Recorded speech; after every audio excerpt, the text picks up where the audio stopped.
The great crystal hall of Station Unity had never seen such fear. Representatives from 47 different worlds sat in their floating chairs, watching the same terrible message play again and again on the giant screen above them. Admiral Park Han-Yul from Earth gripped his chair's armrests as the dark shape on the screen twisted and moved like living shadow. The voice that came from the darkness made everyone's skin crawl. It spoke in sounds that hurt to hear, like nails on metal mixed with the screams of dying stars. "We are the Void Devourers. Give us 3 star systems, Kepler 442, Ross 128, and Proxima Centauri. You have 72 hours. If you refuse, we will eat your entire galaxy." Park Han-Yul looked around the room. Every alien face showed pure terror. The tall crystal creatures from Zephyr were glowing purple with fear. Their leader, a being made of living crystal, named Velthara, stood up. Her voice sounded like wind, chimes in a storm. "I have calculated our chances," she said, her crystal body pulsing with nervous light. "If we fight these creatures, we have almost no chance to win. Less than 1 in 10,000. We must start evacuating everyone immediately." Commander Li Juan from Earth's exploration team slowly stood up.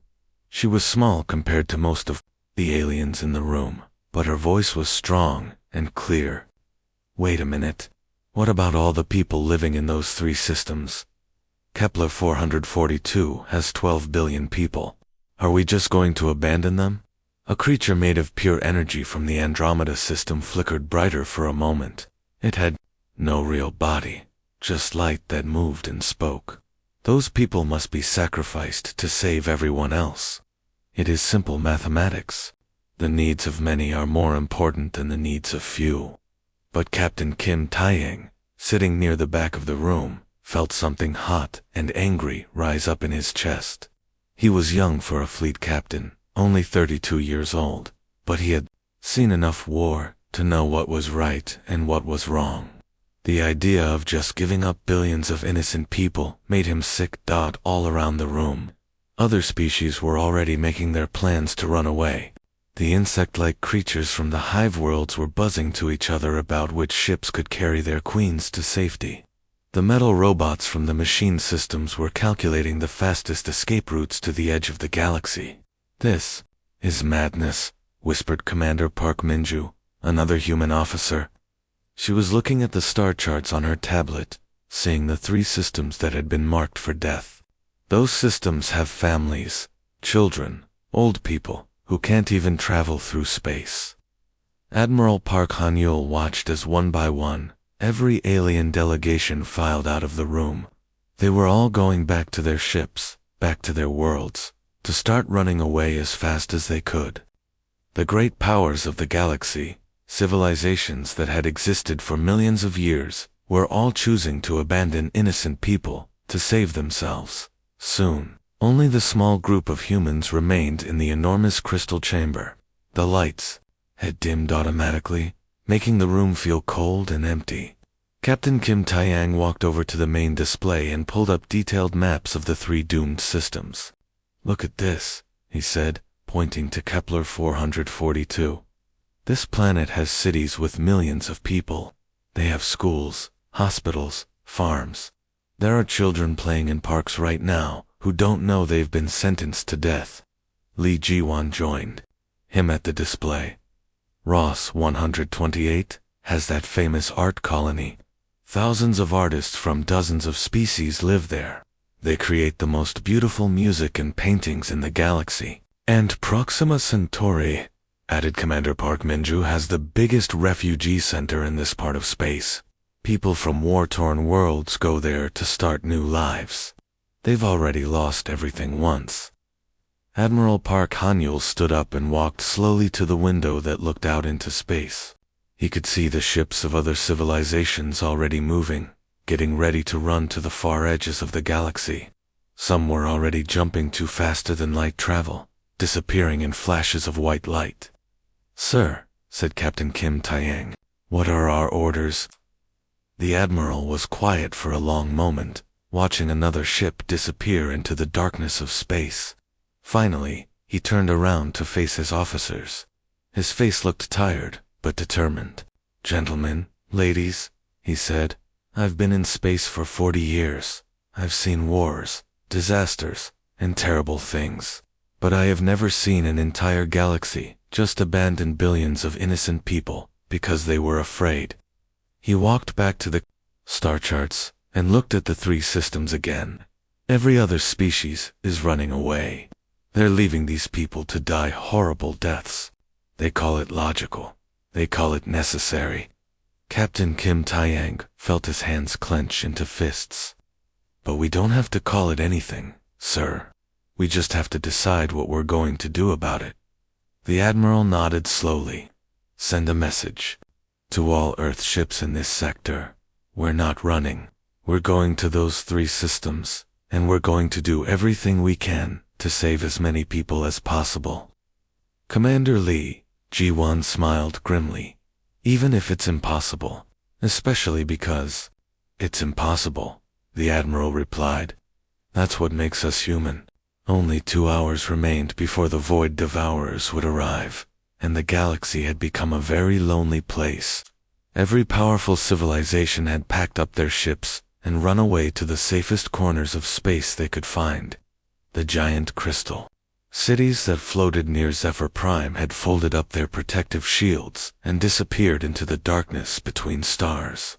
The massive hive ships that looked like flying metal mountains had stopped their mining work and jumped away to distant galaxies, but near the planet Kepler 4b, a small group of human ships still floated in space, looking very tiny against the huge orange sun behind them. Captain Kim Taeyang stood on the command deck of his ship, the Soul's Pride. It was not the biggest or strongest ship in the human fleet, but it was his home. Through the big windows, he could see other ships flying away from the planet below. The last few alien vessels that were still trying to escape before the monsters arrived. "Captain," said Lieutenant Choi Minji from her seat at the communications station. She was young, maybe 25 years old, but her voice was calm, even though everyone knew they were probably going to die. "I'm getting another message from Admiral Park. He wants all our ships to come back to Earth, right now." Taeyang looked over at his second-in-command, Commander Yang Hunwo. They had been friends for 8 years, fighting in small wars and exploring dangerous parts of space together. Yang just gave a small nod. He knew what his captain was thinking without any words being needed. "Put the Admiral on the screen," Taeyang said. The face of Admiral Park Han-yeol appeared on the main display. He looked older than his 60 years, with gray hair and lines around his eyes from worrying about his crews. His expression was serious and sad. "Taeyang," the Admiral said, "you have your orders. Bring our people home to Earth. There's nothing more we can do here." Captain Taeyang straightened up in his chair. He had always respected Admiral Park, but this time he could not obey. "Sir, with all respect, home is not a place. Home is doing what's right. Down on that planet are millions of families with children and old people who can't get away fast enough. We can't just leave them to die." Far away on the bridge of the flagship New Seoul, Admiral Park Han-yeol stared at the tactical display that showed where all his ships were. 19 ships total, not very many compared to the hundreds of vessels that other species had used before running away. His tactical officer, Commander Bae Suman, was a quiet woman who had served in the fleet for 15 years. She walked over to him with a worried look on her face. "Admiral," she said softly, "all of our ships are refusing to come back. They're not following orders. Instead, they're starting rescue operations in all 3 systems." Admiral Park closed his eyes and thought about his daughter, Park So-young, who was back on Earth working as a teacher. She was safe. But what about all the other daughters and sons on these doomed planets? What about all the fathers and mothers and grandparents who were about to face something worse than death? When he opened his eyes, they were filled with determination. "Then we stand together. Send a message to all ships. Begin civilian evacuation immediately. We're not abandoning anyone." The communication channels lit up as human ships spread across 3 different star systems, each one racing against time. On Kepler 44b, Captain Li Jinwu was loading his cargo ship with refugee families, packing them in so tight that people had to stand in the hallways. On Ross 128, Commander Park Yona was using her medical ship to evacuate a hospital full of sick patients, including tiny alien babies that looked like glowing jellyfish around Proxima Centauri. Lieutenant Kong Minho was coordinating with the local space station to get as many refugee ships ready as possible. The station was home to people from dozens of different worlds, all beings who had already lost their homes once and come here looking for safety. "How many can we save?" asked Ensign Odeho over the radio. His ship was small, meant for exploration, not rescue work. "As many as we can fit," replied Captain Kim Tiang, "and then we figure out how to fit more." Back on the New Sol, Admiral Park watched as reports came in from across the 3 systems. His ships were working miracles, but there were only 19 vessels trying to evacuate billions of people. It was impossible, but they were trying anyway. Commander Bei Sumin looked at her sensors and shook her head in amazement. "Sir, the other species are watching us. Their long-range scanners are all pointed this way. They can't understand why we're doing this." "Let them watch," Admiral Park said. "Maybe they'll learn something about what it means to be human." Far across the galaxy, on crystal ships and energy vessels and metal cities, alien commanders were indeed watching. They saw the tiny human fleet working desperately to save people they had never met, people from species they barely knew. They saw humans risking everything for strangers, and for the first time in their long histories, some of them began to wonder if they had made the wrong choice. When the monsters finally came, the universe itself seemed to scream. Space began to twist and bend in ways that hurt to look at. Stars that had burned for billions of years suddenly started to flicker like dying candles.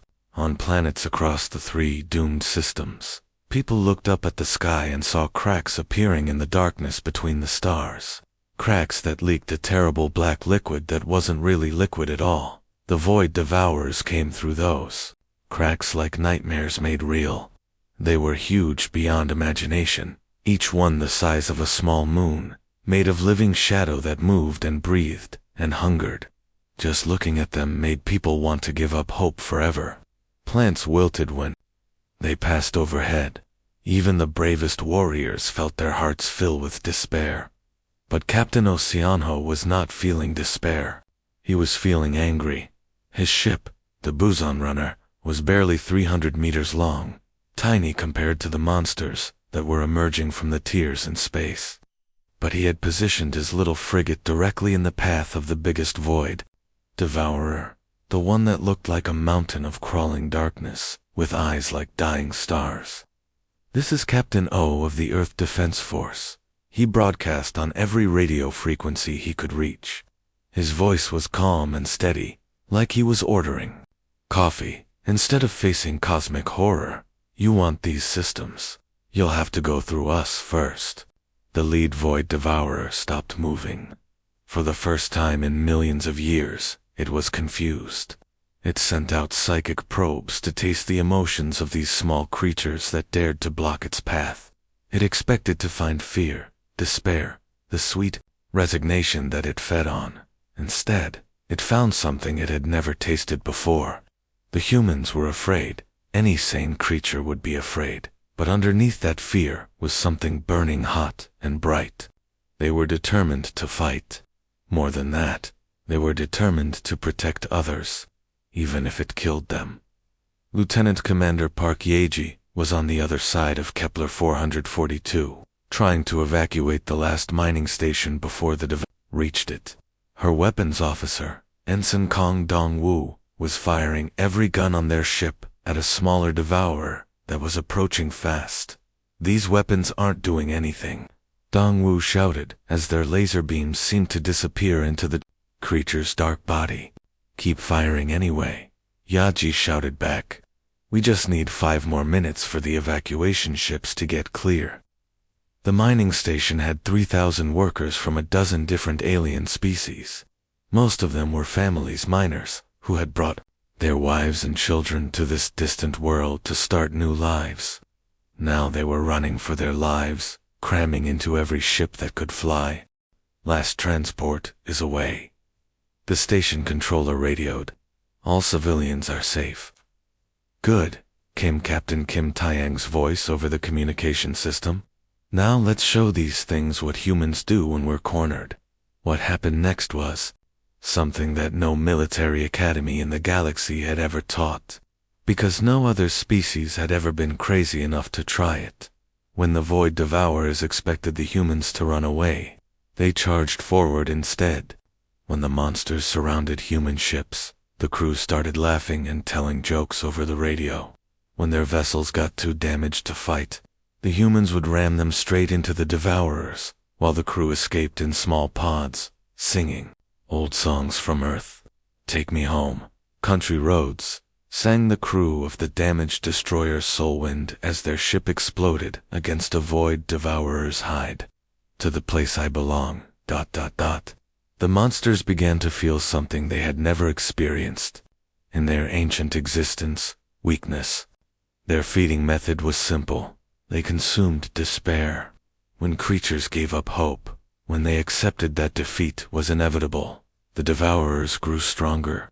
They had eaten entire civilizations this way, growing fat on the resignation of billions of beings who simply laid down and waited to die. But these humans would not lay down. They would not give up. Even when their ships were breaking apart around them, they kept fighting. Even when they were outnumbered 1,000 to 1, they kept making jokes. Even when death was certain, they kept trying to save others. Commander Li Jiwan, who was now in charge of defending the space around Ross 128, noticed something strange during the battle. Admiral Park, she radioed, the creatures are actually backing away from areas where our people are fighting hardest. It's like they can't handle our hope. Admiral Park Hanyul, watching the battle from his flagship, suddenly understood what was happening. These creatures fed on despair, but hope was like poison to them. The more determined the humans became, the weaker the Devourers got. Open channels to every ship in the galaxy, he ordered. Let everyone hear this message. His voice went out across space, reaching not just the human ships, but also the alien vessels that had fled to the edges of the galaxy. We are humanity, he said, his words carrying across the stars. We do not abandon our own. We do not abandon anyone, and we will never stop fighting for what is right.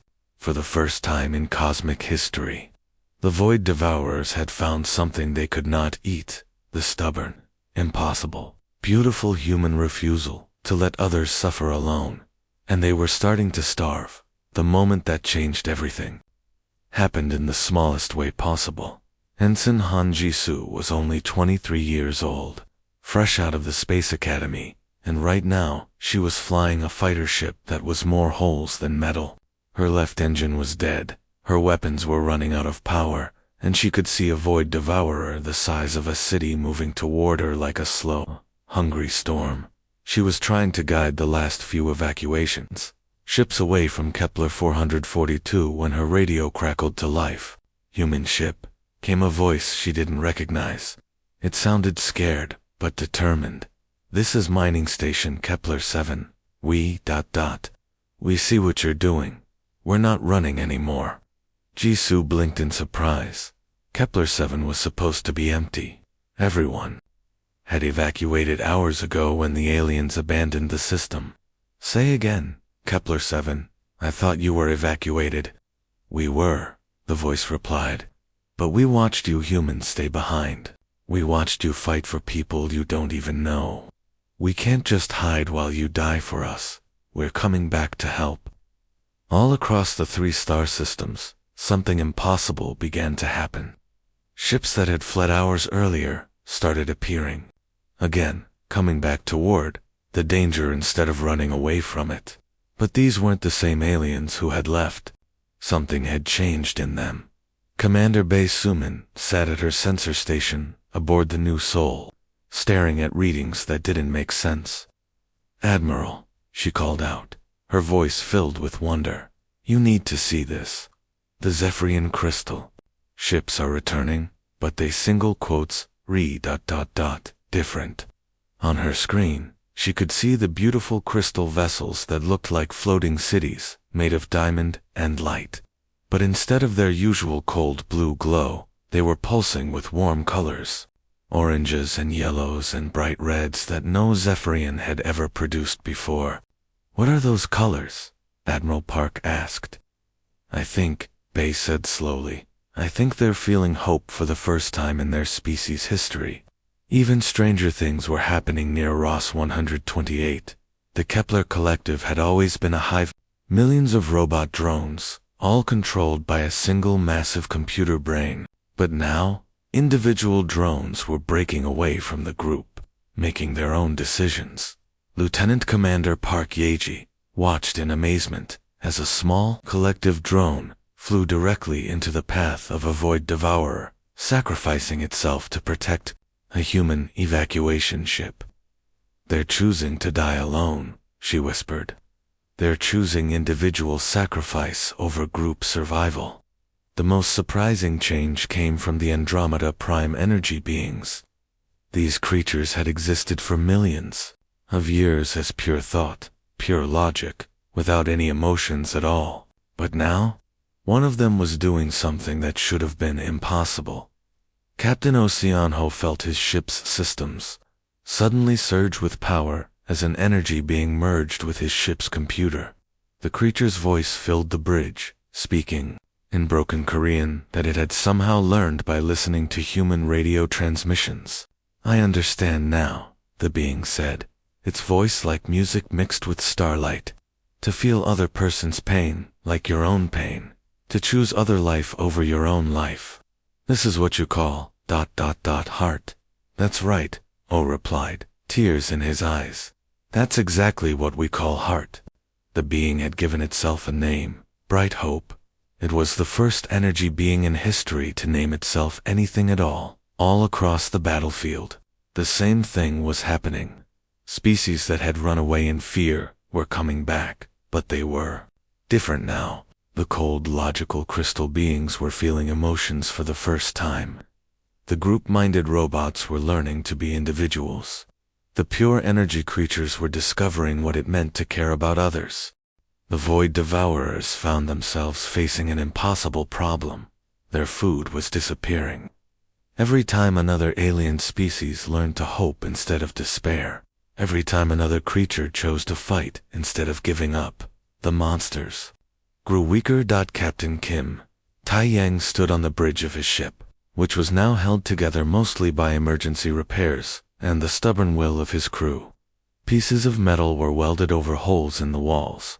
Half the lights were broken, but his crew was still smiling, still fighting, still refusing to give up.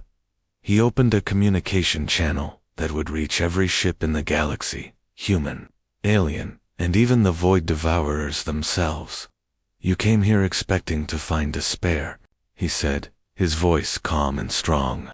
"You thought you would find creatures who would give up and let you feed on their fear, but instead, you found the one thing you can't eat. People who refuse to let others face darkness alone.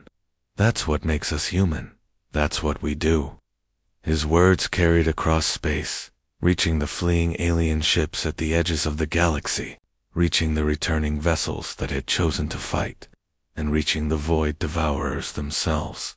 For the first time in millions of years, the ancient creatures felt something they had never experienced before.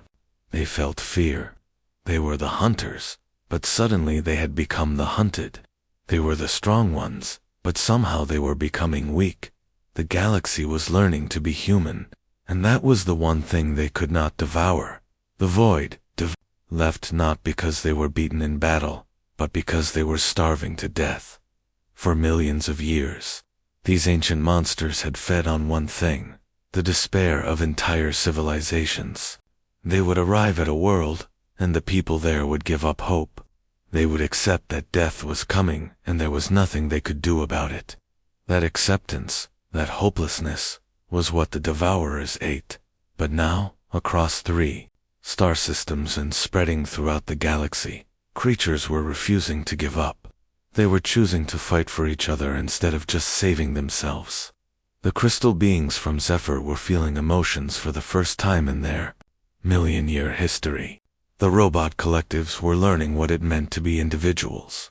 The energy creatures were discovering love and friendship. Hope was spreading like a virus. And to the Void Devourers, hope was poisoned. One by one, the massive shadow creatures began to retreat back through their tiers in space. They were confused and hungry, and, for the first time ever, afraid. As the last of them disappeared into the darkness between dimensions, Captain Kim Taeyong watched from his damaged ship and whispered good riddance. 6 months later, everything had changed. The great crystal halls of Station Unity had been dismantled and moved to a new location. Earth, the blue-green planet that had once been considered a backwater world full of primitive creatures, was now the center of galactic civilization. Admiral Park Haniel stood in the new Alliance chambers, looking out at representatives from 47 different worlds. But these were not the same frightened aliens who had run away 6 months ago. The crystal beings still glowed, but now their light was warm and golden instead of cold blue. The robot representatives moved with individual personality instead of hive mind efficiency. The energy creatures had learned to change colors to show emotions. Today, they were all signing a new agreement. The old Galactic Confederation was officially dead. In its place was something called the Terran Alliance, named after Terra. The old word for Earth. The new charter was very different from the old one. Instead of complicated rules about trade and territory, it had one simple principle written at the top in 47 different languages: no one gets left behind. This is historic, said Velthera, the crystal being who had once calculated that resistance was impossible. Now her crystalline body pulsed with warm pink light, the color of what humans called love. For the first time in galactic history, our laws are based not on logic or profit, but on caring for each other. Commander Li Juan, who had been promoted to admiral after the battle, was now in charge of the new Joint Defense Forces. It was strange but wonderful to see her command centers, where creatures that had once been enemies now worked side by side. Zephirian, crystal beings used their perfect mathematical minds to plan missions, while human officers used their intuition to handle the unexpected problems that always came up. Kepler, collective robots who had learned to be individuals, worked alongside Andromeda energy beings who were still figuring out what emotions were.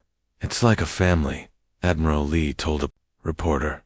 A very big, very strange family. But the biggest surprise came when they tried to give Captain Kim Taeyang a medal. The ceremony was held in the new Alliance headquarters, with representatives from every world in attendance. They called him the hero of 3 systems, and wanted to promote him to admiral, maybe even give him command of the entire fleet. But Taeyang just smiled and shook his head. Thank you, but I'm happy being a ship captain. But why? Asked the Andromeda energy being who now called itself Bright Hope. You could have power, respect, a comfortable office. Taeyang looked out the window at the stars and thought about all the people out there, some safe, some still in danger, some who might need help someday. Someone needs to keep flying out there, he said simply. Someone needs to make sure everyone gets home, and that was what he did. Captain Kim went back to his ship, the Soul's Pride, which had been repaired but still carried scars from the Great Battle. He and his crew continued to patrol the galaxy, looking for people who needed help, making sure no one was left behind. The other species had learned something important from humanity. They learned that the strongest creatures were not always the biggest or the smartest or the most powerful. Sometimes the strongest were the ones who refused to let others suffer alone. They learned that courage was not about not being afraid. Real courage was about being afraid, but standing up anyway when someone needed you. Most importantly, they learned that every life had value, no matter how small or weak or different it might seem. The galaxy had become a different place. Instead of every species looking out only for themselves, they all looked out for each other. Instead of running away from danger, they stood together and faced it. The Void Devourers never returned. Some say they found other galaxies to feed on, galaxies that had not yet learned hope. Others believe they simply faded away, unable to exist in a universe full of creatures who refused to give up. But everyone agreed on one thing: humanity had saved the galaxy not by being the strongest or the smartest, but by teaching everyone else how to care. Every star had turned away when darkness came, but Earth had stood in the gap, and in doing so, had shown every star how to stand together.